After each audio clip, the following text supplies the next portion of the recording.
put it in an order of kind of importance, which sometimes will change according to what your story is, or according to the time limit that you have, and the how quickly you need to turn this story around. But just in kind of basic terms, this is the importance, I would say, of the structure and the order of what your release should go in. So, for example, headlines. Amand was saying, the headline initially for his Turban Day didn't work as Turban Day, but as soon as they turned it into something relevant for, I suppose, in a city, British community, adding the word urban on it made it a little bit more exciting and relevant.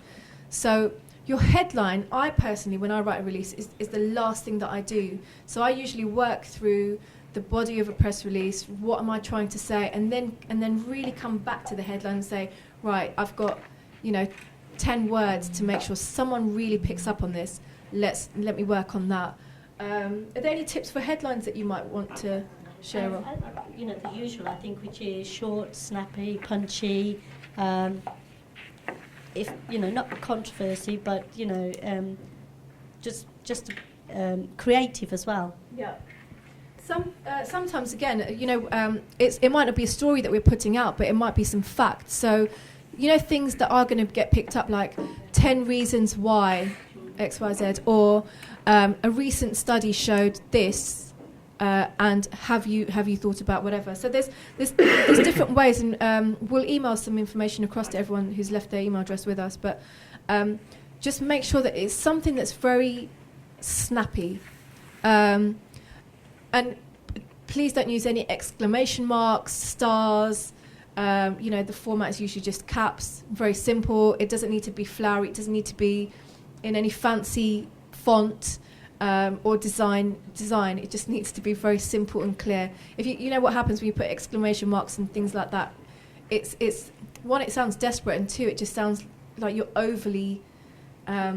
It's just a bit of overkill, and it kills the factuality and professional stand of your release. And then usually it's just underneath that we have a sub-headline, which might be a couple of 2 or 3 lines that just brings all the key points into facts straight away. So do you want to give an example? Have you got an example that we can use? You could say event taking place in Birmingham. Yeah.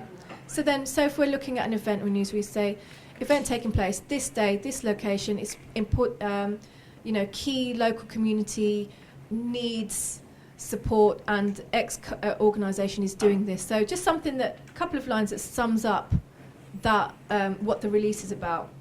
And then it's very important that you also put a date that you're publishing that release, just so sometimes it helps when, like Tajinder was saying, in planning. So they'll say, okay, I've got a date straight away. I can look at this in 5 minutes or 10 minutes, or someone can say, all right, this event is in 3 days, or this campaign is kicking off in 3 days. So it's usually the format is date, city, country, and then we move on.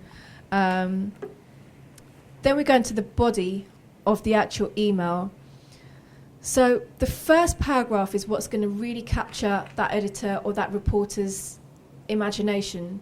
So we want to deliver the most relevant information. So what is the issue? Are you addressing an issue?